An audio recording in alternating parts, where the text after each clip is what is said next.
In the absence of light, darkness prevails. Don't be mistaken. There are things that go bump in the night. These are the stories of the ones that bump back.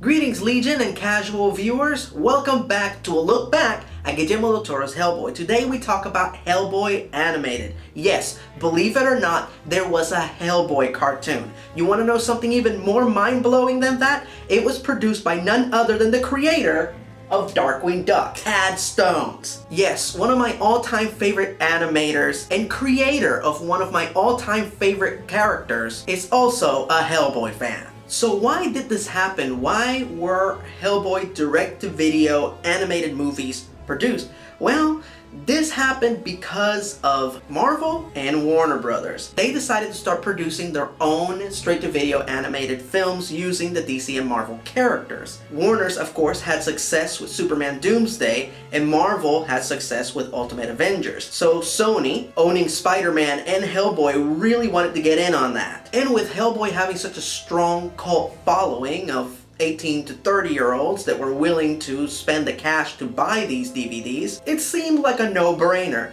What blows my mind is that they decided to simultaneously produce not one but two of these animated movies at the same time, with some mixed results. But before I get ahead of myself, let's talk about the first one, Sword of Storms. Okay, right off the bat, I will tell you flat out that this is the best Hellboy adaptation made so far. Will the upcoming film surpass it? I don't know. But this is the main Hellboy adaptation that I feel most comfortable recommending if you want to get a taste of what the comic book is like. But let's talk about the cast first, because this is really important. Not only did they bring back the actors from the films to reprise their roles, like Ron Perlman as Hellboy and Selma Blair as Liz Sherman, but for the first time ever, we got to hear Doug Jones's voice as Abe Sapien. Now, if you're wondering what I'm talking about, please go back and watch my video on the original Hellboy movie. But apparently, when they were making this movie, there was a whole conversation about who should play Abe, and Ron Perlman was the one that stepped forward and said, hey, Doug played Abe in the movie. There's nothing wrong with his voice. Why doesn't he play him in the animated films? And thanks to him advocating on behalf of his fellow actor, we finally got to hear Doug Jones for the first time ever. And personally, me being somebody who is a stickler for good voiceover work, I have to give the man credit. Doug Jones has some legit voiceover skills. Oh, Hellboy disappeared and turned up 8 weeks later near Glacier Bay, frozen in a block of ice. Yeah, he wasn't too pleased about that.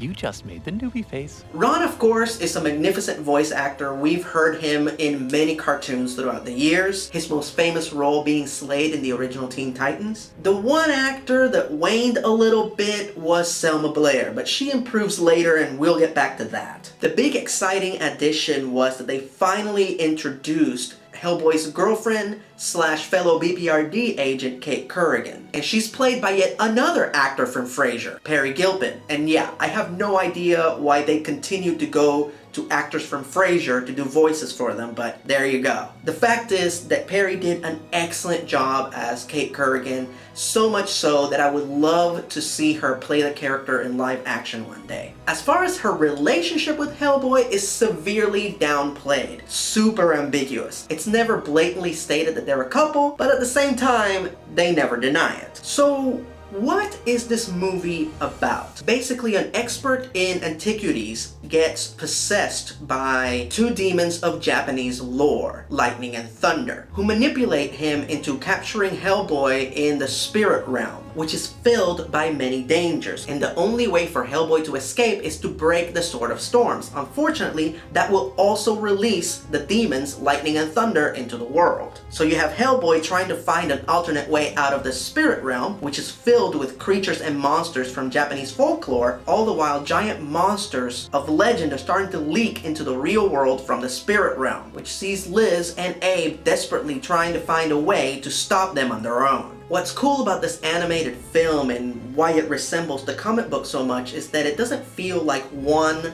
long story. It feels like a collection of mini Hellboy adventures that are all beautifully, perfectly connected by one ongoing theme. And this is never boring. You're moving from one fantastic sequence to the other, from one action sequence to the other. There's always something exciting, cool, or beautiful to behold in almost every scene. Also, and I cannot stress this enough, the animation is excellent. From the acting to the characters' performances to the camera moves, it all looks gorgeous. So if you're in any way interested in the Hellboy franchise, I would say that this is a really, really good place to start. In fact, I would say it's the third best place to start, right behind the first Hellboy movie and the comics. Now, let's talk about the other movie that they produced, Blood and Iron. In contrast of the animated film that I just spoke about, Blood and Iron is the worst Hellboy adaptation. Now don't misunderstand me, the quality of work is still there. The voice work is good. In fact, Selma Blair is 1,000,000 times better in this movie than she was in the first one. There's good direction, good composition. So what is the problem with this movie? It's very apparent that not only did they produce both of these movies at the same time, but most of the energy, quality, and budget went into Sword of Storms. And kind of the leftovers went into Blood and Iron. Just not a lot of the same quality and resources are there. The movie starts off really exciting with a really cool action sequence that sees Hellboy and Abe fighting a Minotaur, and then immediately it gets ridiculously boring and slow and repetitive as the characters are called to investigate a haunted house, and it's a very uneventful, slow, boring adventure. So what is this movie about? Well, remember when I complained that the first Hellboy movie, the plot was a little too complex? This movie's plot is 10 billion times more complex, and the problem is that unlike the first movie, which is beautiful to behold and has a lot of very appealing elements, this one doesn't have as many appealing elements. So if you don't like the movie because it's so unappealing, you might not want to watch it again, and you will never understand the plot if you don't watch it again. I'll try to break it down for you. Basically, the goddess of the witches, Hecate, wants to be reincarnated. To do this, lots and lots of female virgins have to be sacrificed. So these witches that work for her start siphoning the energy or souls or whatever from the victims of a female vampire countess called Elizabeth. Now, why specifically do only the sacrifices or murders that Elizabeth is committing are the ones that feed Hecate? I don't know. That's never explained. But she's murdered so many young women that now her former home is being haunted. This was one of the first cases handled by Professor Broom when he was young, so Professor Broom decides to go along. And that is one of the few exciting things about this one, that we get to hear John Hurt play Professor Broom again. You grew so fast at first. In no time at all, you were too big to spank. Only 'cause the tail got in the way.